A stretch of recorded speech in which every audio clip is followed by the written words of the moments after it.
एक और बड़ी खबर आपको बता दें, लखनऊ से है। सीएम योगी की अध्यक्षता में कैबिनेट बैठक, थोड़ी देर में मुख्यमंत्री आवास पर यह बैठक होनी है और कैबिनेट बैठक में यूपी के अनुपूरक बजट को मंजूरी मिल सकती है। विधानसभा में पेश करने से पहले कैबिनेट में इससे मंजूरी मिलेगी और जब कैबिनेट से मंजूरी मिलेगी उसके बाद इसे विधानसभा में रखा जाएगा। 12 से 15 हजार करोड़ का ये बजट बताया जा रहा है और किन कामों पर रहेगा इस बजट में फोकस, ये मैंने आपको बताया। ज़्यादा बातचीत के लिए हमारे सहयोगी नीलेश इस वक्त हमारे साथ जुड़ चुके हैं लाइव। नीलेश, क्योंकि जो अनुपूरक बजट पेश किया जाना है उससे पहले बजट को मंजूरी कैबिनेट से मिलनी है, जरा बताएं कि कितनी देर में कैबिनेट की बैठक शुरू होने वाली है, क्या हलचल आप देख पा रहे हैं? देखिए, बिल्कुल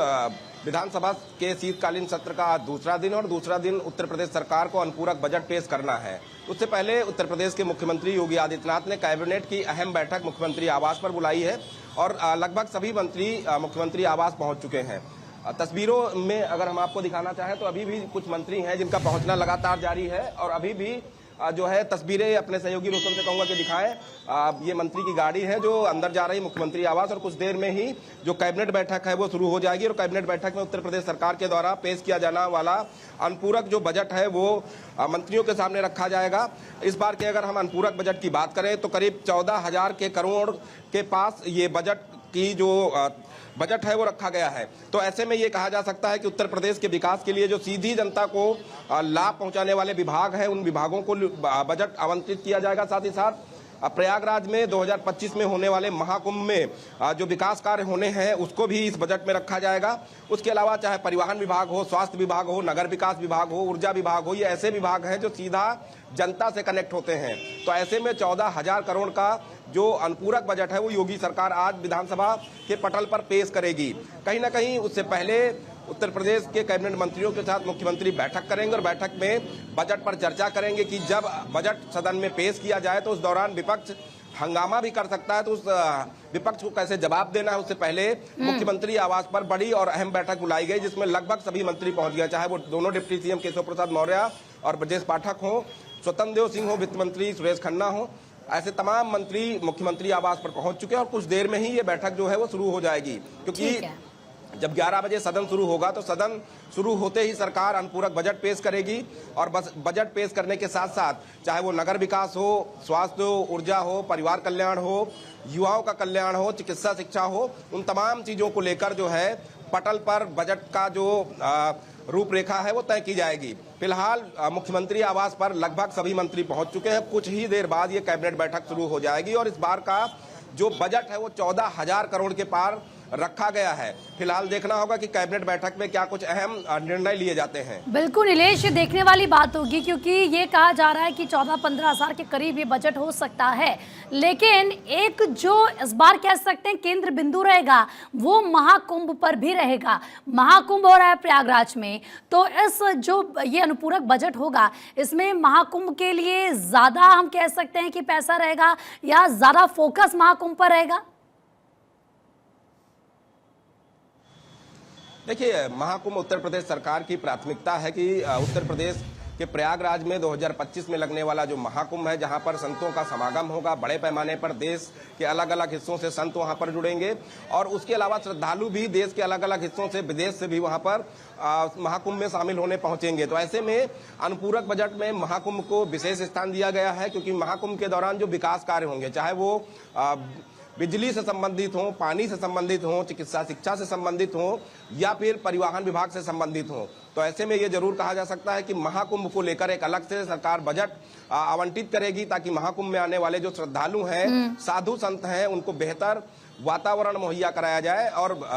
जो महाकुंभ 2025 है यानी कि 12 सालों बाद लगने वाला जो ये महाकुंभ है, इसमें संतों का बड़े पैमाने पर समागम होगा। तो ऐसे में संतों की सुविधाओं को देखते हुए वहां व्यवस्थाओं को लगातार दुरुस्त करने के लिए जो विकास कार्य हैं प्रयागराज में किए जा रहे हैं, चाहे वो महाकुंभ नगर हो या प्रयागराज का दूसरा इलाका हो, वहां पर परिवहन विभाग के बेहतर कनेक्टिविटी के लिए सरकार काम कर रही है, बिजली पानी के लिए काम कर रही है। उसके अलावा महाकुंभ में 100 बेडों का स्थायी अस्पताल बनाया गया है जिसमें अच्छे डॉक्टरों को तैनात किया गया है और तत्काल प्रभाव से महाकुंभ नगर में ही अगर कोई बीमार होता है, ऑपरेशन करने की जरूरत पड़ती है, तो ऑपरेशन थिएटर तक उस अस्पताल में बनाया गया है। तो ऐसे में ये कहा जा सकता है कि महाकुंभ को लेकर इस अनुपूरक बजट में सरकार एक बड़ा बजट महाकुंभ को लेकर दे सकती है। और जाहिर सी बात है, क्योंकि महाकुंभ हो रहा है, लाखों की संख्या में, करोड़ों की संख्या में यहाँ पर श्रद्धालु पहुंचते हैं पूरे विश्व भर से, तो उसमें सुविधाएं भी ज्यादा चाहिए होती हैं और उसके लिए पैसे की भी ज्यादा आवश्यकता होती है। लेकिन नीलेश, इसके अलावा ये भी कहा जा रहा है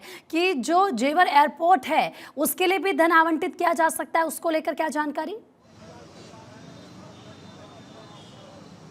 देखिए, बिल्कुल उत्तर प्रदेश सरकार लगातार प्रयास कर रही है कि उत्तर प्रदेश के लोगों को बेहतर सुविधाएं मुहैया कराई जाए, एयर कनेक्टिविटी से जोड़ा जाए। यही कारण है कि जेवर एयरपोर्ट को लेकर भी इस अनुपूरक बजट में स्थान दिया गया और जेवर एयरपोर्ट को लेकर अनुपूरक बजट में एक जो है बजट आवंटित किया जाएगा ताकि जेवर एयरपोर्ट को और ज्यादा हाईटेक बनाया जा सके और एयर कनेक्टिविटी को आगे बढ़ाने का काम उत्तर प्रदेश सरकार कर सके। उसके अलावा अगर हम उत्तर प्रदेश सरकार के इस अनुपूरक बजट को देखें तो अनुपूरक बजट में सबसे ज्यादा जो महत्वपूर्ण है वो नगर विकास के कार्य हैं, यानी कि नगर विकास विभाग को भी अनुपूरक बजट में अच्छी खासी रकम दी जाएगी ताकि उत्तर प्रदेश के विकास को आगे और तेजी के साथ बढ़ाया जा सके। उसके अलावा नगर विकास है, ऊर्जा है, चिकित्सा शिक्षा है, क्योंकि उत्तर प्रदेश के तमाम जनपदों में सरकार लगातार प्रयास कर रही है कि अस्पतालों को बेहतर बनाया जाए ताकि जो जनपद के लोग हैं उनको उनके गृह जनपद में ही अच्छा और एमबीबीएस डॉक्टरों के द्वारा इलाज मिल सके। तो सरकार इस अनुपूरक बजट में जो है चिकित्सा शिक्षा का भी ख्याल रखते हुए बजट आवंटित करेगी। तो कहीं ना कहीं आज का बजट काफी महत्वपूर्ण इसलिए हो जाता है क्योंकि इससे पहले 30 जुलाई 2022 को उत्तर प्रदेश सरकार ने पहला अनुपूरक बजट रखा था जो 12,000 करोड़ के पार था और अब कयास लगाए जा रहे हैं कि आज का जो अनुपूरक बजट होगा 14,000 से 15,000 करोड़ हो सकता है, क्योंकि इसमें सरकार की तरफ से जो महाकुंभ का भव्य और दिव्य आयोजन कराना सुनिश्चित किया गया है उसको लेकर भी बजट में अच्छी खासी रकम तय की जाएगी ताकि जो श्रद्धालु हैं, प्रयागराज के आसपास के जनपद हैं, परिवहन विभाग से जुड़े हुए जो पेंडिंग काम है उनको पूरा कराने के लिए इस बजट में स्थान अच्छा दिया जा नीलेश, सके। अगर देखा जाए क्योंकि जुलाई में 30 जुलाई की बात करें तो उस वक्त भी 12,909 करोड़ का अनुपूरक बजट पेश किया गया था और ये दूसरा बजट होगा अनुपूरक बजट जिसको पेश किया जाएगा आज। तो जाहिर सी बात है, ये समझा जा सकता है कि सरकार की जो योजनाएं हैं या जो काम, जो प्रोजेक्ट्स चल रहे हैं राज्य में, वो तेज गति के साथ हो रहे हैं या जो राज्य का विकास है वो तेजी के साथ हो रहा है, इसलिए अनुपूरक बजट की जरूरत पड़ रही है फिर से। देखिए, बिल्कुल उत्तर प्रदेश सरकार की प्राथमिकता हमेशा से रही है कि जनता से सीधा जुड़ने वाले जो विभाग हैं उनको अगर हम बेहतर बनाते हैं तो सीधी बात है कि जनता को सीधा फायदा मिलेगा, चाहे वो नगर विकास विभाग हो, पुलिस विभाग हो या फिर चिकित्सा शिक्षा हो। किसानों से जुड़े हुए जो मामले होते हैं, किसानों का समय पर भुगतान हो सके, इसलिए किसानों को लेकर भी इस बजट में जो है स्थान दिया जाएगा कि ताकि किसानों की जो समस्याएं हैं उनको दूर किया जा सके। उसके अलावा उत्तर प्रदेश की कानून व्यवस्था को बेहतर बनाने के लिए लगातार सरकार प्रयास कर रही है कि उत्तर प्रदेश में कानून का राज स्थापित और माफियाओं की कमर तोड़ी जा सके। लगातार उस पर कार्रवाइयां भी हुई और ऐसे में पुलिस बल को भी अत्याधुनिक तकनीक से लैस करने के लिए उसको भी बजट दिया जा सकता है। उसके साथ साथ अगर हम बात करें तो कुंभ में जिस तरीके से तैयारियां सरकार ने की हैं, तो ऐसे में एनडीआरएफ, एसडीआरएफ को लेकर भी सरकार बजट में स्थान दे सकती है कि एनडीआरएफ, एसडीआरएफ के लिए बेहतर उपकरण मुहैया कराए जा सके। उसके अलावा जो एआई टेक्निक का इस्तेमाल करने की बात इस बार महाकुंभ में की जा रही है। अगर तमाम सुविधाएं देनी है, टेक्नोलॉजीज का इस्तेमाल करना है तो जाहिर सी बात है उसके लिए पैसे की जरूरत होती है, बजट की जरूरत होती है और इसीलिए यह अनुपूरक बजट एक बार फिर से पेश किया जाएगा। ये दूसरा अनुपूरक बजट होगा। बहुत बहुत शुक्रिया नीलेश आपका तमाम जानकारी देने के लिए। आप नजरें बनाए रखेगा, आगे भी पल पल की अपडेट आपसे लेते रहेंगे।